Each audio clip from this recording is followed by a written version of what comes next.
Muito bom dia, na graça de Deus, estamos aqui iniciando uma nova semana, hoje é segunda-feira, graças a Deus, eu estou bem melhor da infecção da garganta, da gripe, hoje estou melhorando e podemos estar aqui falando mais um pouco da palavra de Deus e compartilhando com vocês das alegrias de servir a Deus. Hoje nós vamos meditar no capítulo 13 da carta de Paulo aos Romanos. Estamos chegando aí no final da carta, estamos caminhando para o final. E os versos 13 e 14, que diz assim: andemos dignamente como em pleno dia, não em orgias e bebedices, não em impudicícias e dissoluções, não em contendas e ciúmes, mas revestivos do Senhor Jesus Cristo, e nada disponhais para a carne, no tocante às suas concupiscências. Esta é a parte prática da carta de Paulo aos Romanos, né? E aqui ele está nos dando uma exortação sobre a necessidade que o cristão tem de viver uma vida reta. E Paulo ele compara a vida cristã como aquelas pessoas que vivem de dia e aqueles que não são cristãos como aqueles que vivem à noite, né? E durante o dia as coisas são muito mais claras do que à noite.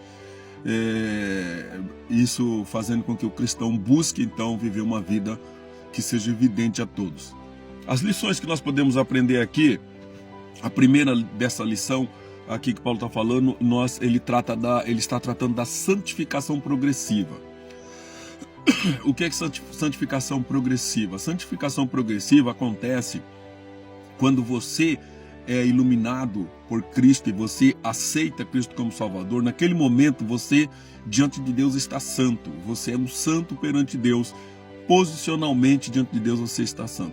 Só que à medida que o tempo vai passando, nós vamos trabalhando esse velho homem dentro de nós que continua resistindo, e então isso nós chamamos de santificação, que é um processo. E esse processo de santificação visa nos tornar mais parecido com Cristo. O objetivo é estar mais parecido com Cristo.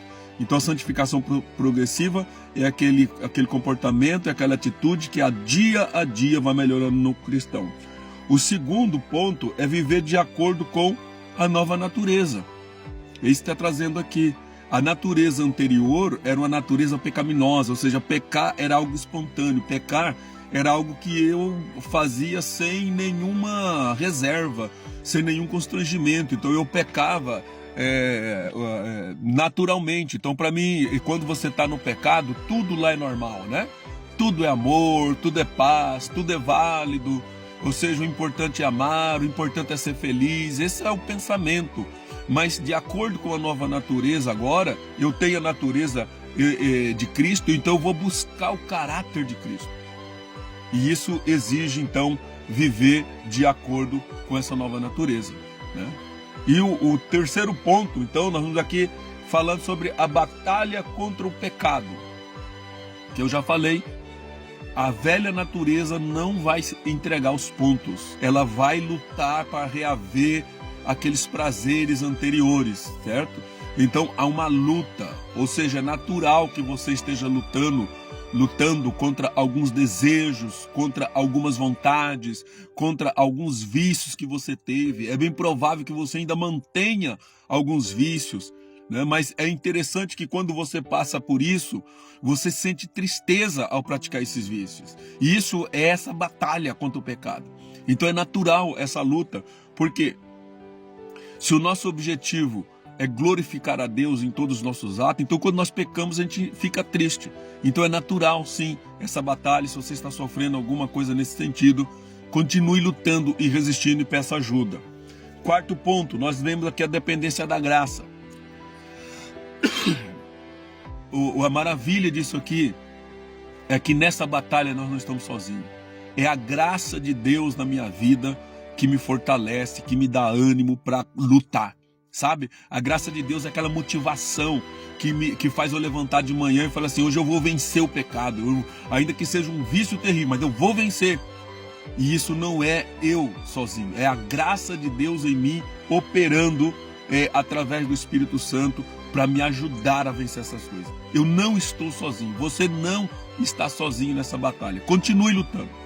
E por último, o resultado de tudo isso é que nós temos um testemunho, o testemunho de uma vida comunitária.